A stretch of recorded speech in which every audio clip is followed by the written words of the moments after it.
낮은 자로 찾아오신 주님이라는 제목으로 말씀을 나눠보려 합니다.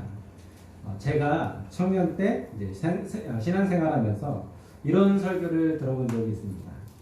하나님께서 어떤 육신의 옷을 입고 우리에게 올지 모르니 낮은 자에게 더 충성하고 잘해라, 대접하라, 이렇게 말씀하시는 설교였습니다.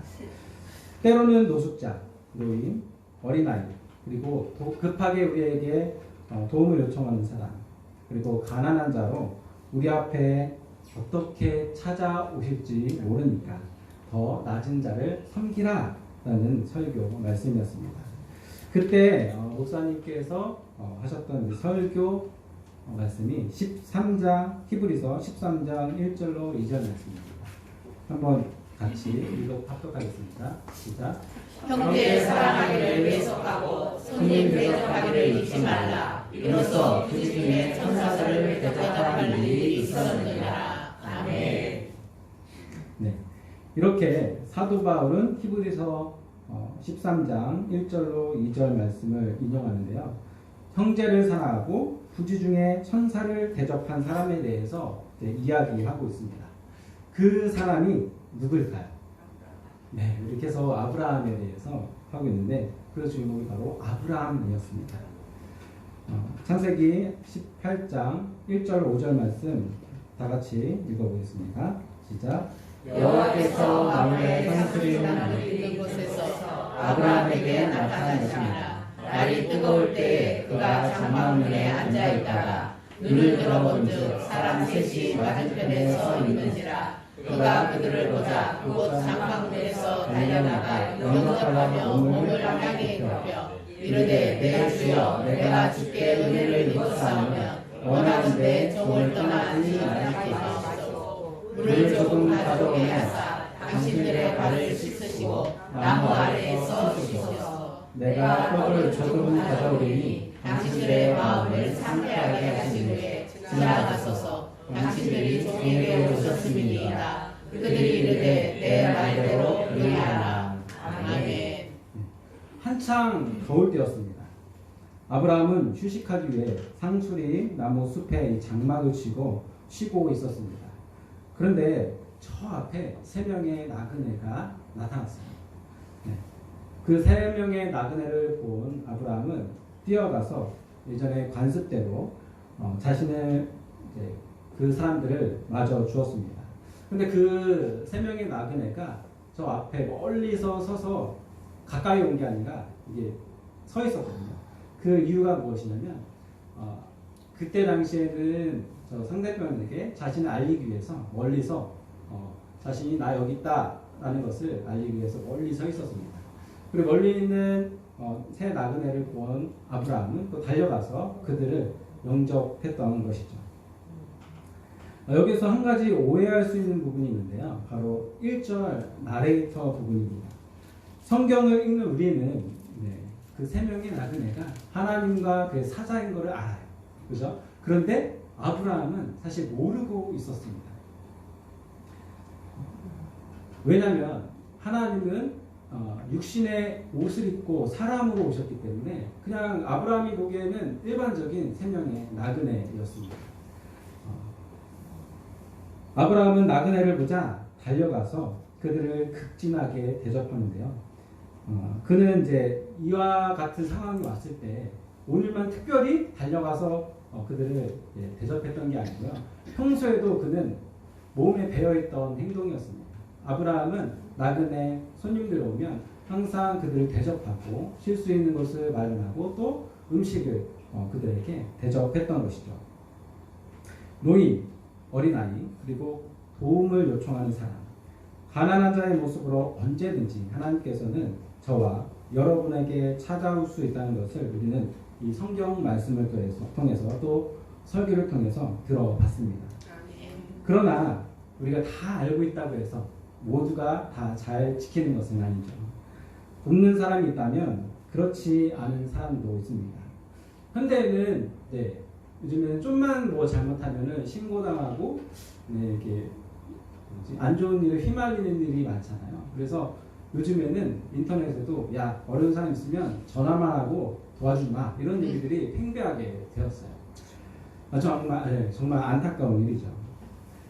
당시에도 나그네를 대접하는 사람이 있는가 하면 또 반대로 대접하지 않고 모른 척하는 사람도 있었습니다.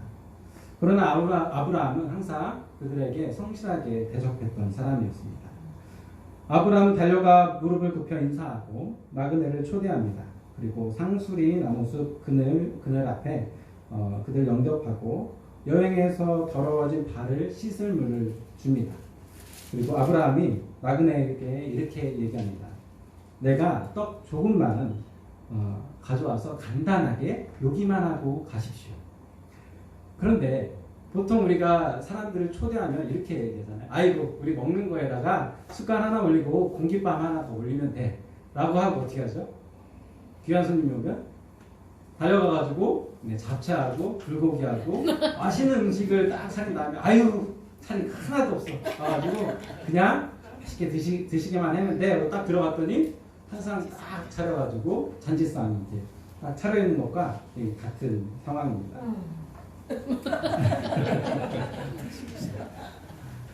아브라함이 그렇게 3명의 나그네를 안심시킨 다음에 얼른 달려갑니다. 자, 창세기 6절, 8절 함께 읽어보겠습니다. 시작. 아브라함이 급히 장막으로 가서 사라에게 이르되 속히 고운 가루 세 쌀을 가져다가 반죽하여 떡을 만들라 하고 아브라함이 또 가축대 있는 곳으로 달려가서 기름지고 좋은 송아지를 잡아 하인에게 주니 그가 급히 요리한지라. 아브라함이 옮긴 젖과 우유와 하인이 요리한 송아지를 가져다가 그들 앞에 차려놓고 나무 아래 모셔 서매 그들이 먹으니라. 아멘. 여기 6절에 고운 가루를 만든 이 떡은 특별한 행사나 특별한 날에만 먹는 귀한 음식입니다. 세스야라고 되어 있는데 1스야는 7.3리터 정도 되는 양입니다. 그리고 3스야는 한 21리터. 그 우리가 말통 큰 걸로 가득 찬 그 양인 거죠. 세 명이 먹기에는 굉장한 양이 많았습니다.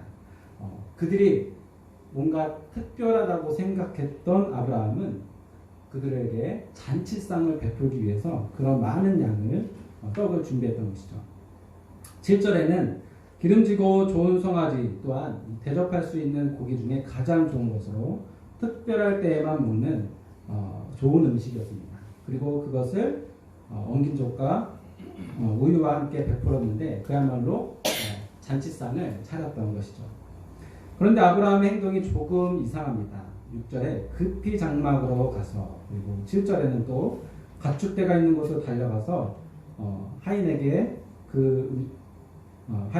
급히 요리한지라 그리고 급박하게 이렇게 서두르는 행동들을 계속해서 보이고 있습니다. 아브라함으로 하여금 다급하게 행동하게 만든 이유가 무엇이었을까요? 그리고 8절에는 그들 앞에 차려놓고 나무 아래 모셔 서매. 이 말씀은 그들이 음식을 다 먹을 때까지 그 옆에서 지켜서가지고 시중을 드는 모습이에요. 아브라함이 이렇게 행동했던 모습에는 다 이유가 있는데요. 막상 나그네를 맞아 보니까 뭔가 이상한 거예요. 느낌이. 분명히 평범한 복장이고 사람인데 그들에게서 예사롭지 않은 분위기와 이 느낌들이 받았습니다. 제가 처음 신학교에 가서 전도사 사역을 할 때 동기들끼리 이런 얘기를 합니다. 야, 너 누가 전도사 아니랄까봐 전도사 냄새나. 네. 그리고 또 지나서 시간이 지나니까 너 뭐 강도사 냄새나. 서로 이제 이런 얘기를 하는 거예요. 그리고 또 시간이 지나니까 야, 너 목사 아니랄까봐 또 너에게 이 목사 냄새나. 그러면 권사님에게서는 어떤 냄새 날까요? 네, 권사님의 향기가 나는 거죠. 그리고 안수 집사님에게는 그 안수 집사님의 향기, 그런 느낌들, 그런 것이 납니다. 그리고 장로님에게는 장로님의 그 품위와 그런 향기, 느낌들이 나는 것이죠. 또 그렇게 이제 우리 그리스도인들 그리고 그리스도인들은 이 직분에 맞는 그런 느낌들, 그런 향기가, 분위기가 느낌이 있습니다. 마찬가지로 영적인 사람 아브라함은 평소처럼 나그네를 맞이하러 나갔다가 겉으로 보기에는 특별할 것이 없었던 이 세 명의 나그네로부터 이 범접할 수 없는 영적인 특별한 무언가를 느끼고 그 사람들을 극진하게 대접했던 것입니다. 18장 9절로 10절 말씀 함께 읽어보겠습니다. 시작. 그들이 아브라함에게 이르되 내 아내 사라가 어디 있느냐 대답하되 장막에 있나이다. 그가 이르되 내년 할때 내가 반드시 내게로 돌아오니 내 아내 사라에게 아들이 있으리라 하신다. 사라가 그 뒤에 장막에서 들었더라.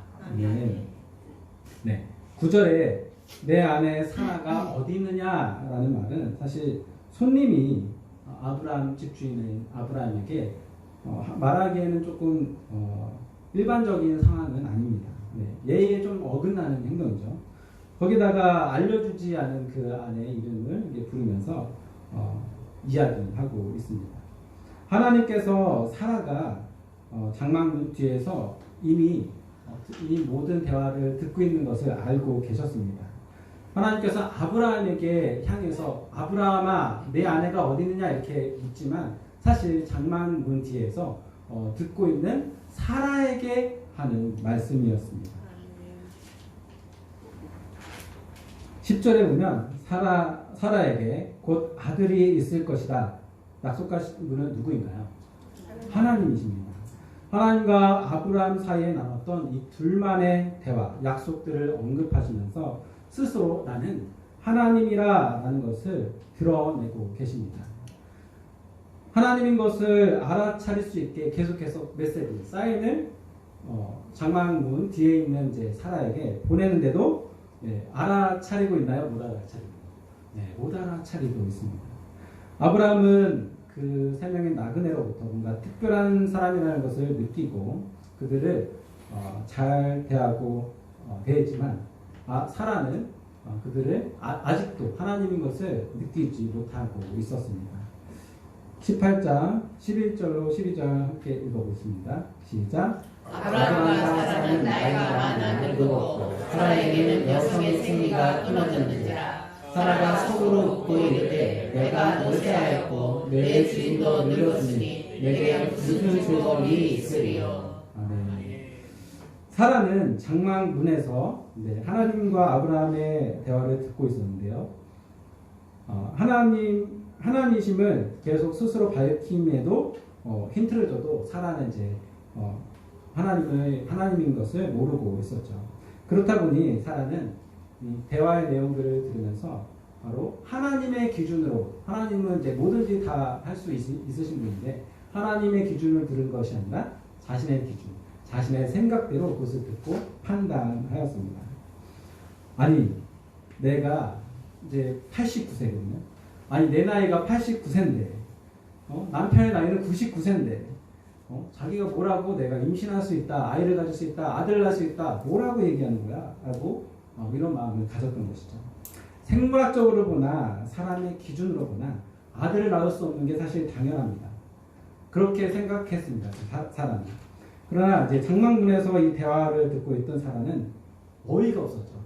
그래서 웃었습니다. 손님들이 들을까봐 겉으로 웃은 것도 아니고 속으로 생각하고 그리고 속으로만 웃었던 것입니다. 그런데 하나님께서 사라의 속마음을 들으셨습니다. 18장 13절로 15절 말씀입니다. 시작. 여호와께서 아브라함에게 이르시되 사라가 왜 웃으며 이르기를 내가 늙었거늘 어떻게 아들을 낳으려 하느냐. 여호와께 정하지 못한 일이 있겠느냐. 기한이 이를 때에 내가 내게로 돌아오리니 사라에게 아들이 있으리라. 사라가 두려워서 부인하여 이르되 내가 웃지 아니하였나이다. 이르시되 아니라 내가 웃었느니라. 아멘. 12절까지만 해도 하나님께서는 사라가 알아차리도록 힌트를 줬습니다. 그런데 여전히 알아차리지 못하냐 13절에는 여호와께서, 그리고 14절에는 여호와께서 능히하지 못할 일이 어디 있겠느냐, 직접적으로 이렇게 말씀을 하십니다. 사실 하나님께서 사라에게 이렇게 얘기했던 것은 사라에게 축복을 하기 위해서였습니다. 네, 오랫동안 기다렸던 아들을 주시려고 하는데 그것을 사람의 기준으로 생각하면서 받지 못하는 이 사라를 보면서 너무나도 안타까우셨던 겁니다. 그래서 계속해서 내가 너에게 축복하노라 하는데도 스스로가 받지 못하고 있었던 사라의 모습이었습니다. 하나님께서는 사라를 축복하시려고 사라는 이제 믿음이 없어 자신이 받지 못하는 형국이었던 것이죠. 하나님께서 계속 아브라함에게 말하듯 넌지시 이야기하지만 계속 사라가 듣고 있기 때문에 사라에게 하시던 말씀이었습니다. 사라야, 왜 웃으면서 부정하느냐? 나 여호와는 능치 못할 일이 없느니라. 사라는 이제야 속마음까지 꿰뚫어 보시는 분이 바로 하나님이심을 알게 되었습니다. 그리고 그는 두려웠습니다. 그래서 두려웠기 때문에 자신이 속으로 웃고 부인했던 것을 웃었던 것을 부인합니다. 주님, 저 안 웃었습니다. 아니다, 너는 방금 분명히 웃었다. 사라는 하나님인 것을 알게 되고 속마음이 들키자 가장 먼저 한 것이 무엇이었습니까? 네, 거짓말이었습니다. 그리고 그 뒤에 따라오는 것이 뭐죠? 죄를 지으면 우리 사람이 가장 먼저 하는 게 거짓말이고 그 뒤에 그 거짓말을 정당화시키기 위해서 뭐하죠? 핑계대는 것입니다. 이 둘의 행동이 극명하게 갈리는 이유가 무엇이었을까요? 그동안 살아왔던 삶이 사실 문제가 있었습니다. 먼저 아브라함의 행동을 보면 그는 사실 실수도 많이 하고 죄도 많이 지었죠.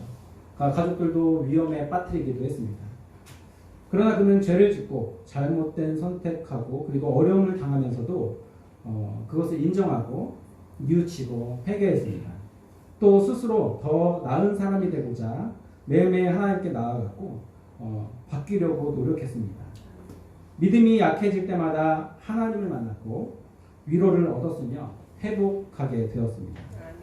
그는 마음이 점점점 넓어졌고요. 매사에 긍정적이고 주 안에서 무엇이든지 다 할 수 있다. 이런 긍정적인 사람이 되었습니다. 그런 아브라함은 영적 근육이 발달되어서 영적인 눈이 열리고 그렇기 때문에 하나님의 나그네로 찾아오셨던 그때를 알아볼 수 있었던 것이죠. 반대로 사라는 애굽에서 있었던 일이 상처가 되었고 치유받지 못하고 트라우마가 되어 남았습니다. 여종 하갈을 임신을 부러워하기도 하고 하갈을 얼마나 학대했으면 그가 버티지 못하고 도망가는 일도 있었습니다. 그리고 오랫동안 괴롭혔죠.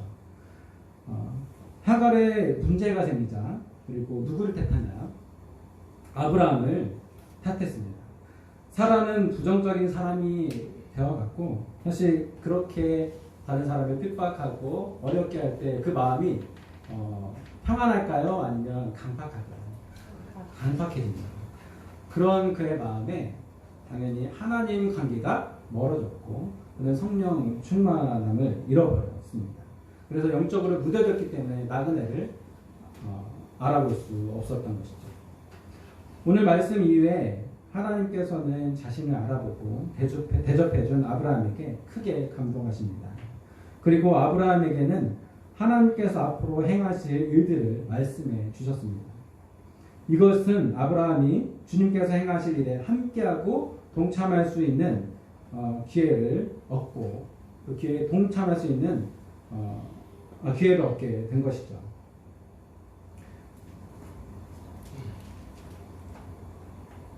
제가 이제 야간 대학 다닐 때였는데요. 20대 후반이었어요. 27살 때였는데 전철 타고 버스를 타면서 가야 되는데 제 수중에 돈이 5만 원밖에 없는 거예요. 근데 이것으로 한 달을 버텨야 되는 것이었습니다.